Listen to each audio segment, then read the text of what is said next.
Hello, my name is Billy and you are listening to Humans of Authenticity. Welcome to AANHP Heritage Month as we recognize the contributions and influence of Asian, Native Hawaiian and Pacific Islander descent in the US. Our guest today is Diana Lee Tucker, Chief Operating Officer at Design Build Institute of America. Welcome to this podcast, Diana. So good to have you joining me. Thank you so much for inviting me, Bea. I'm so pleased to be here, especially during this terrific Heritage Month. Would you like to introduce yourself to our listeners? Of course, thank you. I'm Diana Lee Tucker. I am a first-generation Chinese American with family hailing from Hong Kong. I am born and raised in the Washington, D.C. metropolitan area, and I'm an aunt to three phenomenal young adults and a dog mom to a delightful lab mix that we recently adopted. And that's my personal identity. And on my professional identity side, as you've mentioned, I'm COO of DBIA, and I oversee the revenue generating business lines for the association. That's the conferences, certification, education, membership, and region relations. And it is allowing me to use a lot of my experience in this role, and it's wonderful. I'm also the immediate past chairman of the CAE Commission. That's the Certified Association Executive Credential, and I've been really pleased to contribute to that program for many, many years now. And I'm pleased to have that role, as well as also contributing to the AANHPI advisory group with ASAE. So that's another opportunity that's allowed me to tap into my heritage and get to meet and learn from so many other amazing individuals. I'm actually entering into my third decade of working in this amazing community of associations. So I can't believe that I'm still here, because it doesn't feel like it's been that long. In some respects, I still feel like I'm a latecomer to this community, but I've learned a lot, and I continue to learn a lot from all of you. Thank you so much for sharing that. And I love that you open your conversations very open about the heritage and the Chinese American heritage of yours. Can you share any part of that heritage that impact your way of being and your way of conduct as a member of the society? Sure. It's interesting. I have really embraced being Chinese American. And I think that was from my upbringing, my background in the society that I was in, where in the Washington, D.C. metropolitan area, it was very multicultural. I'm in Generation X. For many immigrant families, it was considered the expectation to embrace America as a melting pot. And so, in a sense, they wanted you to assimilate rather than hold on to your identities. But because of the melting pot reputation of this country, which drew, obviously, and continues to draw so many people, it did bring in so many different cultures and nationalities. And I grew up in an environment where there was no majority, because we were all minorities. And so it was a source of pride for me to be Chinese American. And I had friends, best friends, who were Bolivian American and Pakistani American and Korean American. And there were so many nationalities and races that were a part of my upbringing: close friends, colleagues, friends, playmates. And I did not know that I wasn't part of the majority until I got older and the system starts separating out different groups. And that's when I became the actual minority in an environment where it was majority white, men and women, boys and girls. And actually, while it was a very different environment, I did feel like it helped me stand out. And so then I stood out among this crowd. And yes, there's a lot to unpack with feeling like the other or maybe marginalized. And so there's absolutely the less positive things associated with that. But the very positive things also is it allowed me to stand out and really make my mark and be visible as the Chinese American in the room. But we'll talk about how that's evolved in the professional life, because then it does become more challenging. And I had to work harder to recognize and overcome those challenges as the minority female in the room. But it did take me quite a bit ways ahead. It got me far, and I took advantage of it and really leaned into it as well.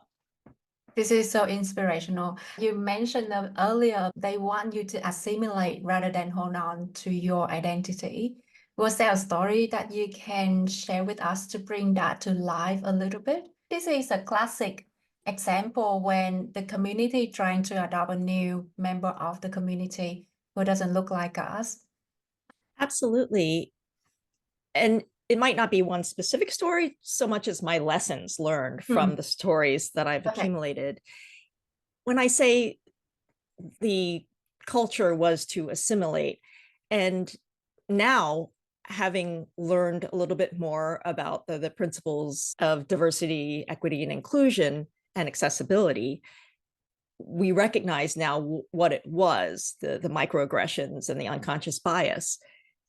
At the time that I was growing up, though, it was meant to be aspirational. You want to be American. And so the expectation was to adopt perhaps the white male behavior, right? The white male behavior that is accepted by society as the standard default of success and the standard default of acceptable behavior.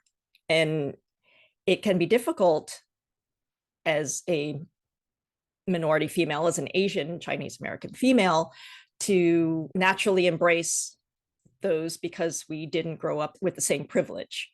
And perhaps, at least in my household, in my culture, we are not perhaps so forthcoming, and we don't appear overconfident, because for us, it's important that we are doing our best and we excel at what we do, but it's expected that we do that. So we don't talk about that. We don't go out of our way to talk about our successes, because it's just understood that we bring excellence to everything that we do. And that is very much a part of me. It's a part of who I am, that I bring my best, everything that I do, so that I feel like I'm putting forward my best, no matter what the outcomes. Because even poor outcomes lead to opportunities to learn, and I embrace that as well. So there's this opportunity to go back, and when I say it's difficult to overstate some of the things I've done, but at the same time, when you walk into meetings, that's the expectation, that you come in not necessarily overconfident, but confident.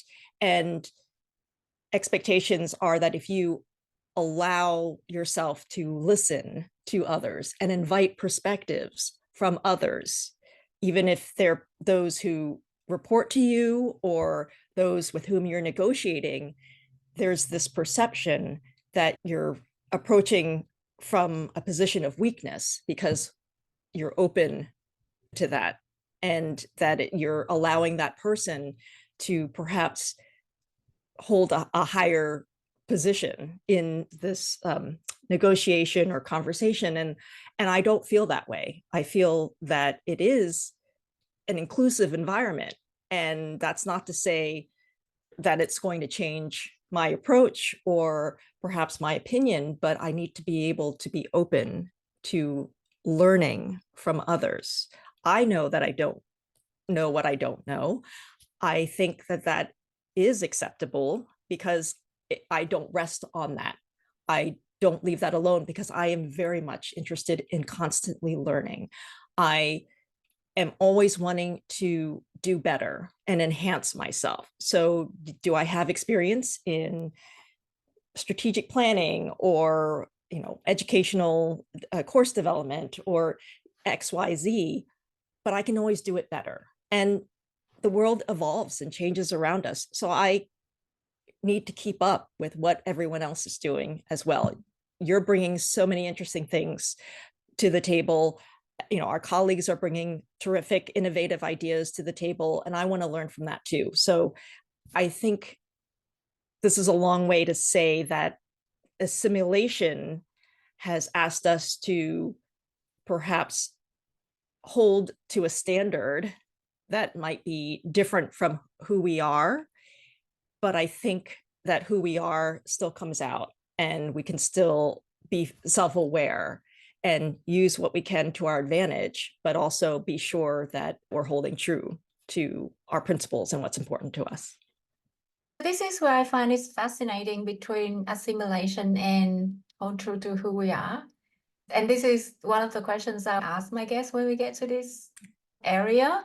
What if there are any conflicts between the standard, the default way of being, and our true self? How do you reconcile that conflict? Or will that create any confusions? Will that make you feel upset? How do you handle that?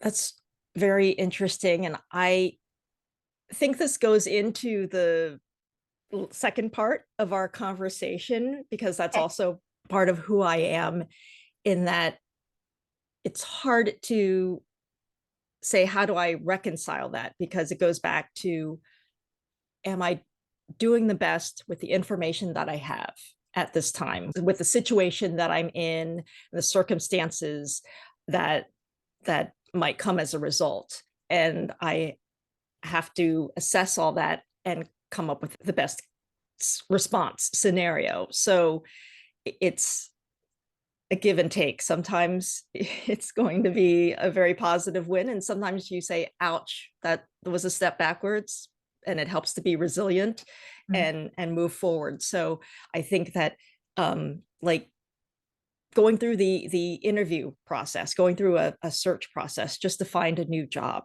I mean, that's maybe something, a really common experience that we all have in trying to continue to move forward in our careers and improve. And I've gone through many, many interviews and many, many search processes. And sometimes the feedback is illuminating, and sometimes it's not terribly helpful. But at the same time, I have to wonder, is it that I'm not acting forthright enough? Right? I'm seeking C-suite level, executive level positions. So they want you to come across as a leader. But the leadership model, again, can be default to perhaps the white male standard of behavior. And so it's incumbent upon me to recognize that and account for that and say, well, that's not my style of leadership. I am inclusive. I am open to learning from others when the opportunity presents itself, and I'm not afraid to take action. But I'm going to approach it differently than what you see from the standard default, but the results will still be the same. The results will be very effective decision making that brings success for the organizations. So that's where I say it's hard to change how I conduct myself in interviews, right? Because I'm not a white male or a female, and I am brought up not to push forward and overstate my accomplishments. Not that I probably feel like I'm overstating them, but I think that they're actual real accomplishments. And again, it's just what I expect of myself. So I think that I've created positive impact, but it's just interesting. It's how I present myself, how open I am, and explaining how that still is very beneficial to any organization. Thank you for that. When I'm listening to that part of your stories, I start sensing a sense of fear in your way of dealing with it, not in a masculine army sort of fearless, but an image in my mind. Immediately, I thought of a stream of water, like that sense of fearless. You know where you want to go to. You might go around it, you might go underneath it, but you know where you want to go to. So that sense of fearless. And I sense that nothing can stop you with that outlook. I really admire that. The other Thank thing you. that I want to unpack a bit more from your story is how you mentioned that you moved to the new environment, and that's where you can sense that you become the minority in new environments. And you also mentioned that you find way to stood out among the crowd. Can you share a story with us of how you did that? Well, I've been with associations that have been predominantly white male oriented. And so being an Asian female helps me stand out so that it amplifies the work that I do. I've mentioned that I'm working tirelessly to bring about excellent results. And I think they recognize the hard work and the good work. And then it just happens to be that I'm more visible. Again, here's the kind of positive and negative side of the representation of Asian Americans is that, okay, I'm reinforcing the image that Asians are very hardworking and produce really great results. And then I'm also leveraging it, using it to my advantage to say, yes, and I'm visible as a successful leader in my area, and I am Asian American and I'm Chinese American, and this is who I am. And it's great. But please keep in mind again that I grew up with that assimilation background. So in my head, and I'm still reconciling that as I'm learning and embracing and leaning into the multiculturalism that this world is trying to achieve in a very much truer sense than it was back when that word was used a lot more freely. It's just been a privilege to feel very confident within and exude that confidence in myself. But at the same time, I'm visible, but I'm not necessarily calling attention to it. I know you usually ask a question about some things that we like about ourselves. And I had thought about that. And I thought, well, I really like being a Gemini, and I'm not typically into astrological signs, but I have always said Gemini makes sense for me because I am twins and I can be one thing and the other thing at the same time. So that's why I never seem to have one position because I can always see the other position. And I'm very much like, yes, that's me. Oh, but that's me too. And yes, I'm Chinese American, but I'm assimilated to the society that we're living in. So I'm going to do my best within the society, but I still feel very much my own person and my own identity. I really love that. I really admire how you describe the two sides of you. What I'm hearing so far is a lot of different perspectives. I can hear that you're welcoming the different perspective and with an open-minded, without any judgments. And I have a lot to learn in that space.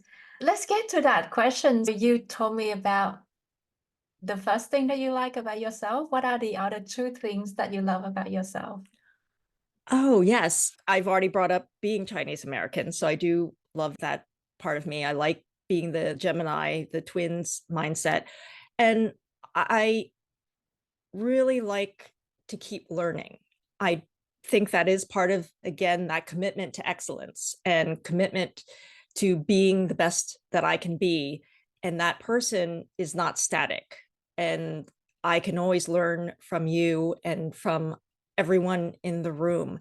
And I think that is important to me, that I'm always able to do something better. Can I do something better? Can I approach something in a better way? Can I treat someone better? I'm very open to that, and I'm always wanting to learn. Don't think this will ever end. It's always going to be something I will do throughout my life, is to keep learning. I don't know that it's necessarily curiosity, because I am curious. I am very curious, and that probably does drive a lot of my learning. But I'm taking it to improve myself and improve my outlook and the way that I treat and behave out in the world. Can you share your style of learning with us? I used to think that I was just great at book learning, but it could be just growing up and maturing in different ways that my mind works, that now I really do like the experiential. I like gathering with others. And that also could be, again, the Gemini, that I'm extrovert and introvert. So I am an ambivert in that I do like being around people and learning, and I'm getting that energy from everyone, and it's fantastic, and I love that environment. And then I like being on my own to process things, read through everything, plan things out, prepare in quiet moments so that I can come to the group with these ideas. So that's how I approach things, actually, is that I'm both introverted and extroverted approaches. That is so cool. I think you are my first guest who say that they are ambivert. How does that impact your way of connecting with people or your way of working with people? Do you see a huge difference between the introvert, extroverts, and ambivert? I see it in the way that I am now more responsive to maybe the introvert's needs because they are quieter and they don't necessarily speak up in group settings. And I do sometimes and I don't sometimes, but that doesn't mean I don't have opinions, and I have lots of opinions sometimes. And so it helps me to approach them and be more inclusive in, in the way that I conduct discussions and meetings and talking one-on-one or one-to-many. And that's been really helpful. In my personal life, it's interesting because I enjoy going to the theater and I go to many stage productions, but I always say it's very difficult to find 13 friends who will go to one show with me, much less one friend to go to 13 shows with me. So it's important enough, and I love it enough, to go by myself and see these wonderful, wonderful productions on stage. And I'll go and I'm in a theater full of people, a crowded theater, and I'm just by myself, but I don't feel alone. I'm very, very comfortable. And I can have one-off conversations quietly with those I see around me. And sometimes I don't. And I just enjoy what unfolds in front of me on stage. But it's just soaking in the environment that I'm in. And I think that that leads into some of the key words that we're going to talk about today. Thank you so much. I go to the theater by myself sometimes as well. So I really understanding the need of being myself in that productions, because there's so much that we wanted to take in. So I understand that experience. Mhm. Let's move to the keyword discussion of this episode. So I provided you with a list of 12 to choose from. Which word do you select? So I will share that I chose a word and that was not originally on your list, and that word is adaptability. I also wanted to point out that I consciously did not select the word humility because for Asian American, Native Hawaiian, Pacific Islanders, sometimes humility can come across as not being strong enough for the leadership positions, the executive level positions that we seek, which is not the case at all. But I wanted to not lean in on that and say, no, even more a part of me is adaptability. And that you've probably heard a little bit already about how I've adapted to so many different situations that I've been in, and that I'm true to myself here, but I have to see what situation am I in and what types of circumstances might come about from all these different things. But I wouldn't be here today if I had not been adaptable, first and foremost, just in my nature and character. You mentioned that you work in some part of your professional career in a predominantly white male environment, I'm sensing that's when your adaptability kick in. Is there an experience or stories that you can share with us around this? Sure. And it actually has not been so much a reflection of the society of the white male dominated fields in particular. But when I say I wouldn't even be here if I were not adaptable, and that's because when I first came into the profession, actually, that was completely unintentional. And that, of course, is common to association professionals. I was looking for a temporary assignment because I thought I had plans to go elsewhere and relocate elsewhere. So I was trying to earn some money. And I thought, oh, here's an opportunity. My older sister is a meeting planner and at the time worked for a medical society. And she was familiar with another new medical society that was forming or had formed, and they needed their a full-time position now to support them with administrative help. And I went in thinking it was another temporary assignment, and it became my summer job gone really long, in that I discovered all these skill sets and attributes that I have work really well in the association environment. And as a bonus, it was wonderful with a newly formed association. I really got to see how things work from the ground up. And I was not in one single department, so to speak. While, yes, I was responsible for predominantly membership issues, and I had a lot of registration duties for education courses. But then I got to see how it evolved into applying for accreditation, and more aspects of association management was visible to me and accessible to me. And that was tremendous. And that's how I came to stay with associations, and I adapted to that environment. Life happens and I didn't move away. And it was an opportunity that I saw, and I took advantage of the situation. And then that happened to me throughout my career, where I saw opportunities in my environment and I made the best use of it. I leveraged it as much as I could. I was very happy in one position working with, managing educational courses. And then I thought, well, I'd like to learn more. Again, that lifelong learning. I'd like to learn more about what the foundation does and all its fundraising and charitable efforts. And they always say, be careful about raising your hand, because then they give you the whole thing. So I became executive director of the foundation, but then that also opened up more learning opportunities. I worked directly with the board of trustees and really managed the board and the committees and fundraising events. And it became really wonderfully invigorating mentally, and challenging and aspirational, for just growing. My professional growth was always satisfied, and I kept doing that every opportunity. May I sit in on budget meetings? May I participate in strategic planning?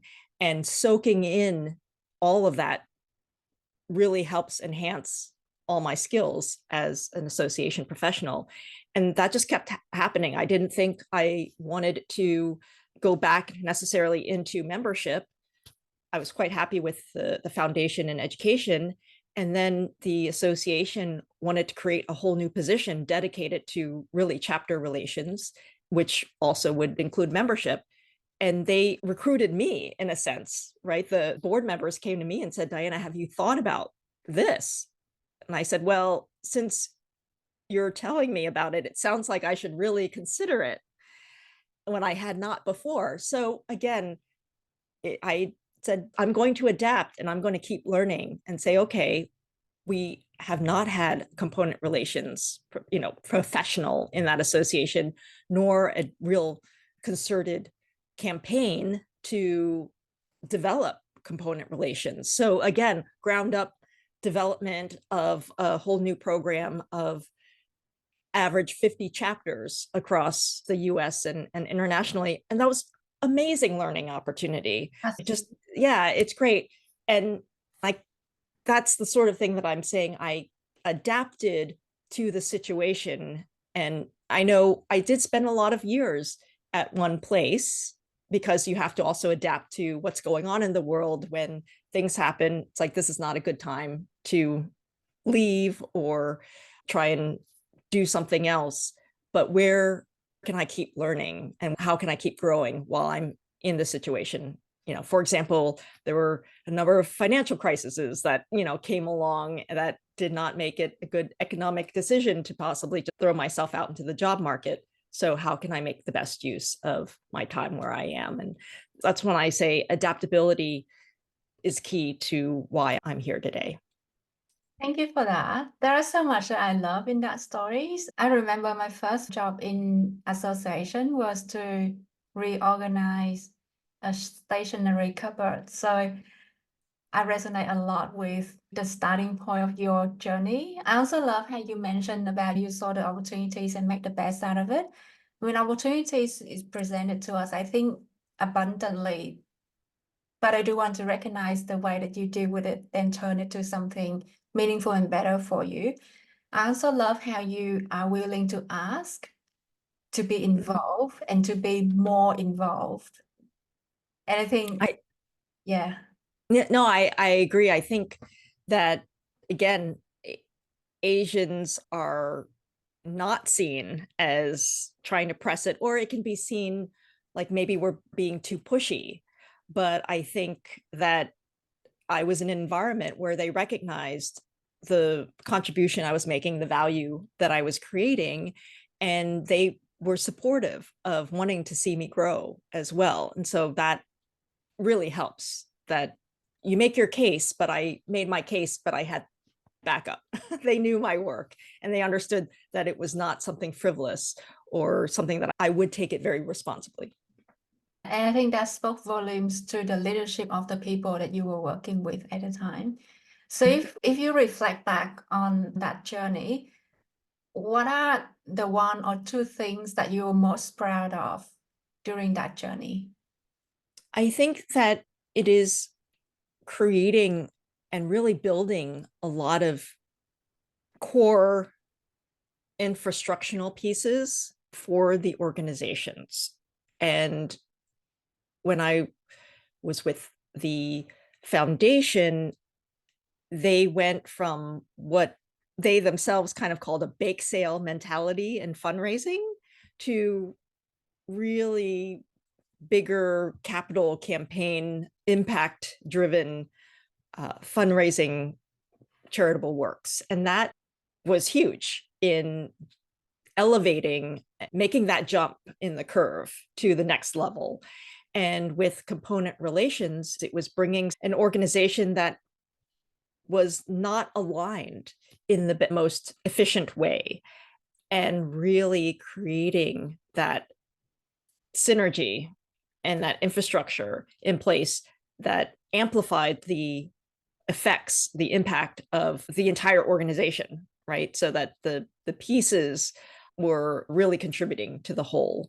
And so I put those systems in place. And even beyond that, when I moved on, I continue to work with components and I got to do it and help drive their success individually and help them create their own systems and programs from the ground up through providing them some strategic direction and helping them illuminate the really great strategic priority areas that they had themselves, but allowing them to identify it and build upon that. And then they earned awards for the programs that they created. And I feel honored to have been a part of that, to help what I said unlock their wonderful ideas and initiatives and give them permission to feel like that's a direction that they are empowered to go. So I feel like I've been a part of really driving a lot of foundational growth in organizations. It's been a privilege, really, but also, with the work that I do with ASAE and helping promote the CAE program, I haven't really touched on that, but that's again part of the excellence that I talked about, where the CAE program is entirely dedicated to upholding the excellence, of standards and practices of our community. And that's why I've been volunteering with them from as soon as I got my own CAE many years ago. In fact, I think this happens to a number of people. I had earned my CAE and immediately I said, I want to volunteer for the CAE Commission. And I thought, I have so many great ideas and I'm going to be able to really contribute and help you. And of course, they rejected me because I'd only had my CAE for a hot minute and I'd only really just been going to some, conferences. And so I understand why I was rejected, but I didn't let it stop me. And I said, no, I believe again in the excellent standards of the CAE and I want to contribute. So you're right. I, of course, shot for the stars and said, I want to be on the commission, but how can I help? How can I contribute?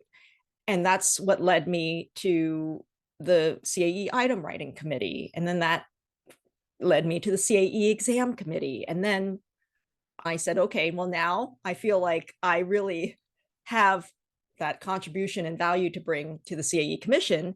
And I went there and had the privilege of serving as chair.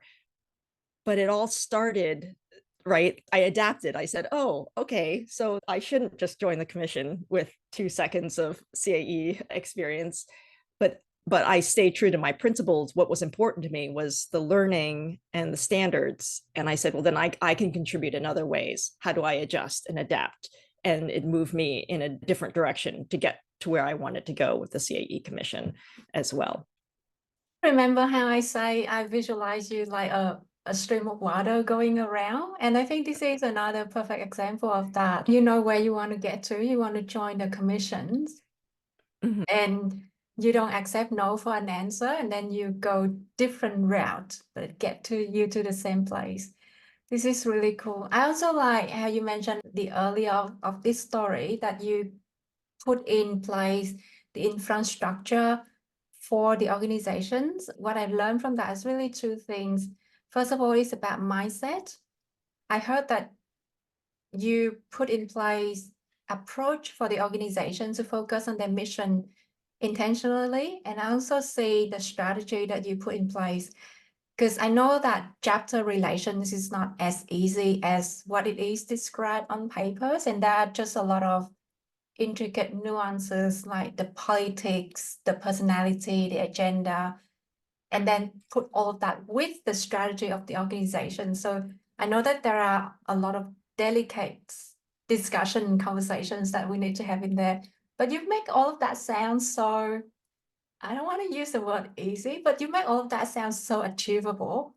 Do you have a secret sauce that you can share with us in terms of that chapter relations management piece? Or is I there think a good case studies that you can share with us in that area? I think that my adaptability has helped me succeed in component relations because you're right. It's basically a network of however many components an organization has, and they're all different things that are needed. You always hear at ASAE, you've seen one association, you've seen one association. So that's the same with all your components, which are also little associations of their own. And it's that adaptability. It's helped me because I've had the opportunity to work in many different areas. Like I mentioned, with membership and fundraising and education and component relations. The other areas that I had to learn through mostly reading and talking to my colleagues, but I was always willing to learn. So I can also tell you one time, it was probably my least positive recruiter experience. We'll just say it was not a very good meeting, but I came out of that where he took time to say, well, the feedback he gave me, which was helpful, was about how my career was maybe along the lines that were not revenue generating enough, and how I should show more experience and impact in that area, which was helpful. the advice was to drive more marketing and get into marketing and communications, mostly marketing a little bit more. And that was an area where I was very happy not to be involved with, right? It's like we can't all be great at everything. And I was fine with saying, you know what, there are others who really like that. But it sounded like from this recruiter, oh no, all right, I need to reevaluate, and how can I learn about this? And so I went online and took courses that you can find with many universities about marketing and customer analytics. And it was really helpful, and it helped at least give me more foundation, more base knowledge to help in everything that I'm doing. But I had to adapt to the situation. I had to adapt from a terrible, terrible recruiter meeting that was soul crushing to where's the positive that I can take from that? He gave me some feedback.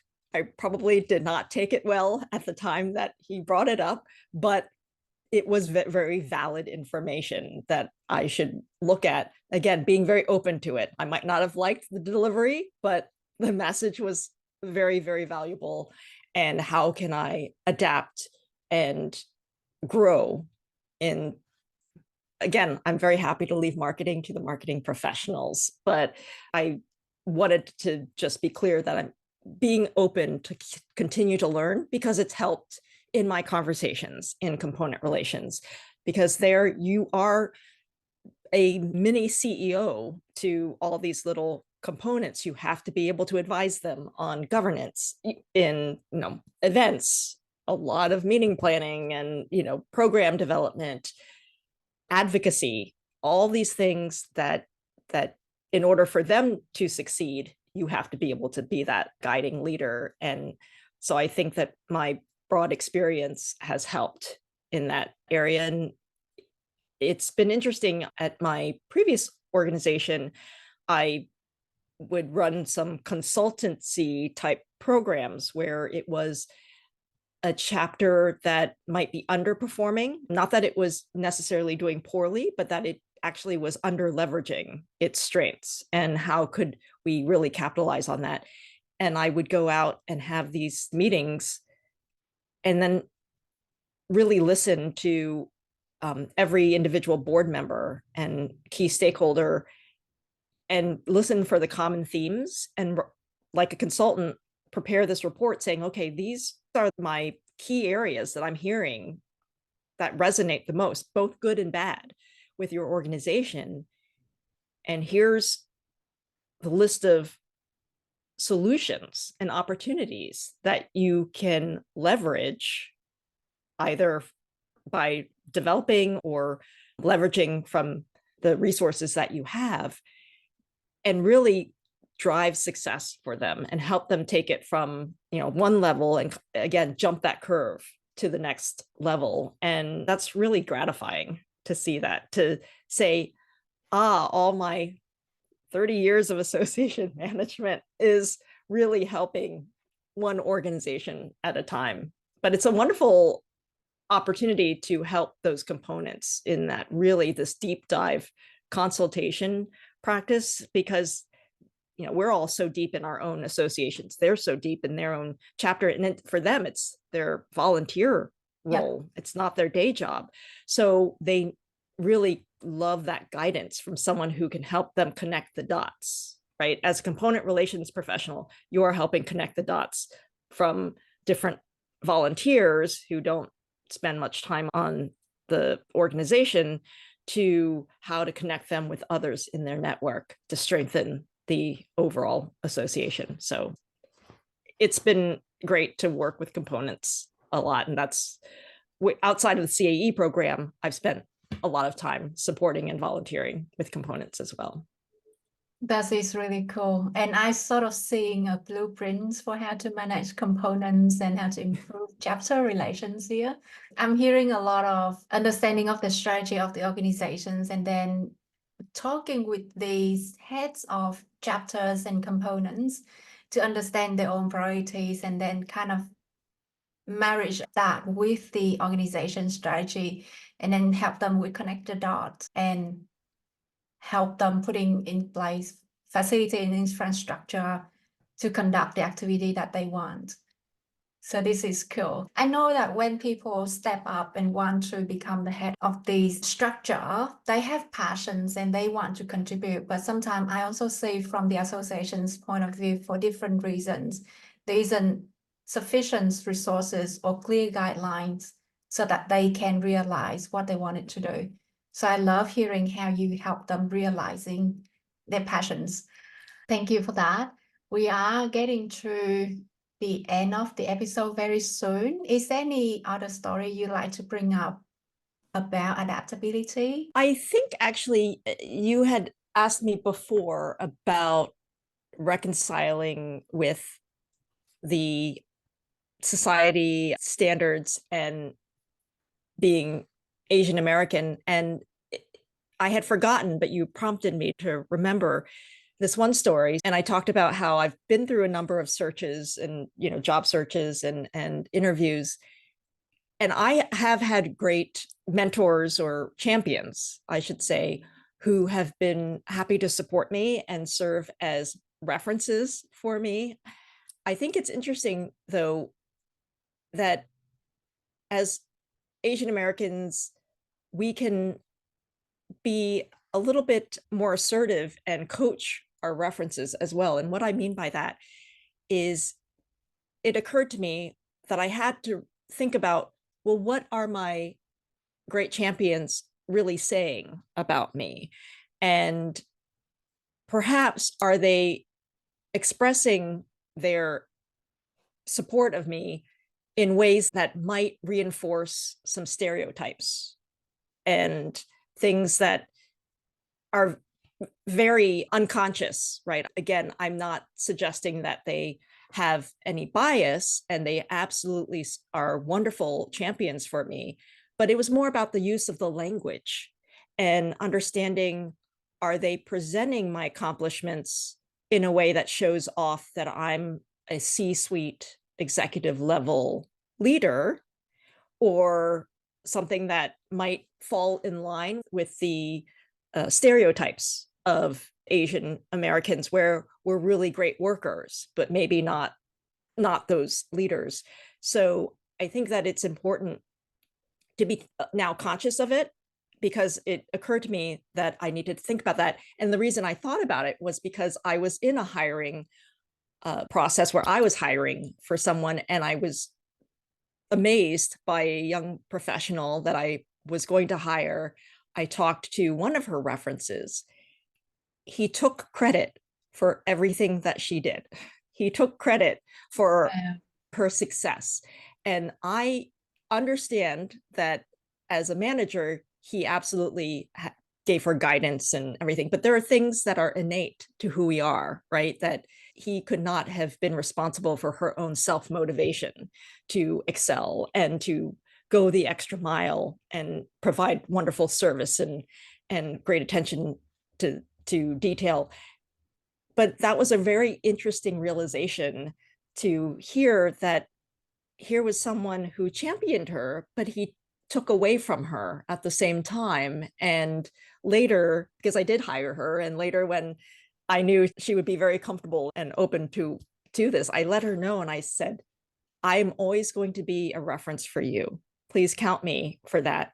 And please keep in mind that you might rethink one of your other references, because they did absolutely champion you, but they took away from you as well. And that you should surround yourself with people who aren't going to do that.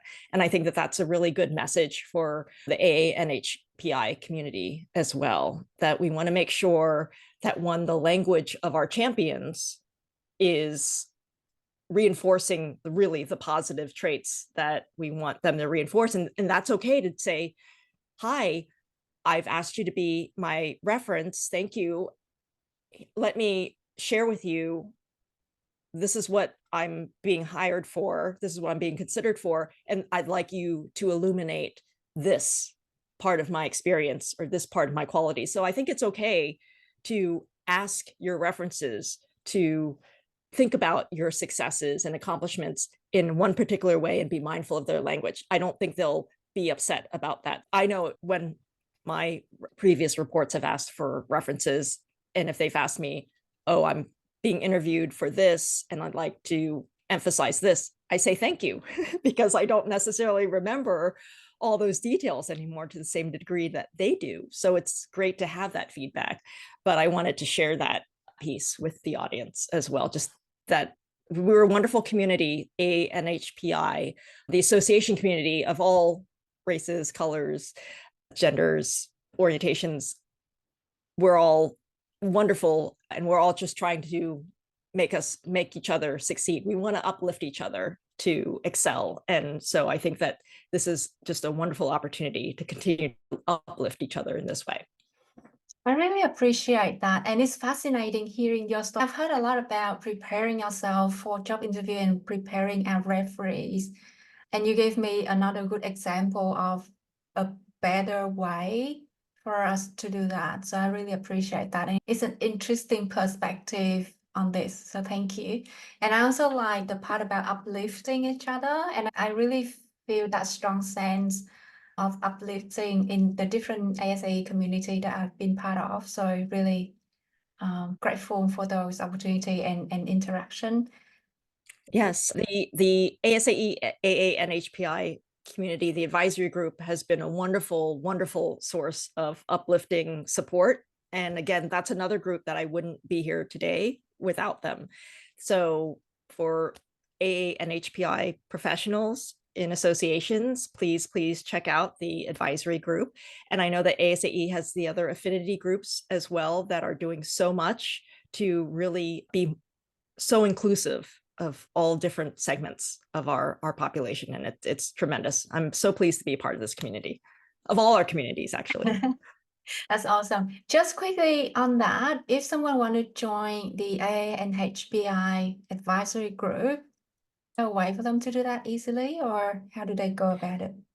There is, and we do have monthly meetings, and actually just feel free to ping me. I am always open. There is a group roster. We welcome everyone, but I will make sure that I put you in touch with the right people. We have a whole website and everything. So I want to make sure that I get that website correct. So it's probably easier to just ping me, and you can do that through V at Humans of Authenticity as well.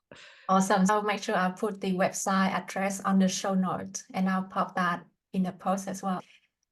We are getting to the third part of the conversation. Thank you for staying with me so far. What's next for you in the coming 12 months? I am continuing to dig into my new role at the Design Build Institute as COO. It's a role that they have not had for many years. So I am carving this out and learning about the great organization and everything that we're doing in Design Build. So it's really digging into that. But also, I have spent many years, not quite 20, but many years in the CAE program. And I'm now having to roll off and look at how I can contribute to the association community in different ways, in addition to the AA and HPI group. So I think it will be exploring different ways to connect and engage deeply with ASAE. And that could be through the Research Foundation, which is also doing wonderful things for the community, and the other areas. This is actually a great time to start looking at volunteering for ASAE for the next cycle. So that's what I'm doing, actually. That's more immediate. But once I hopefully do join another group, I will be digging into that as well. So that's ahead of me in 2024. That's awesome. We are getting to the last question of the episode, and I hope you have fun with this one. If you were going on a dream vacation tomorrow, assuming that you have all of the necessity, what is the other one item that you would take with you and why? Yes, it would be, it's not tangible, it's sort of conceptual. I would make sure to bring my sense of humor. It's my sense of humor that, right, travel, no matter whether you're going to a dream destination or not, it can be very stressful.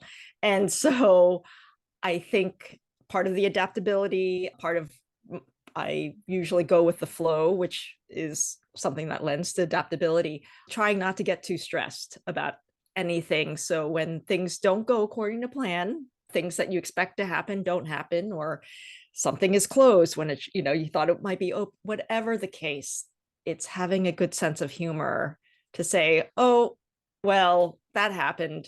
Let's make the best of it. Let's have fun with it. And that's what I would always take as a sense of humor. Nice. I love that. Thank you so much. And this is the end of the episode. Thank you again for your time and sharing your story with us today. Thank you so much. I've appreciated being here. Thank you for the invite. I am Diana Lee Tucker, CAE, and you are listening to Humans of Authenticity.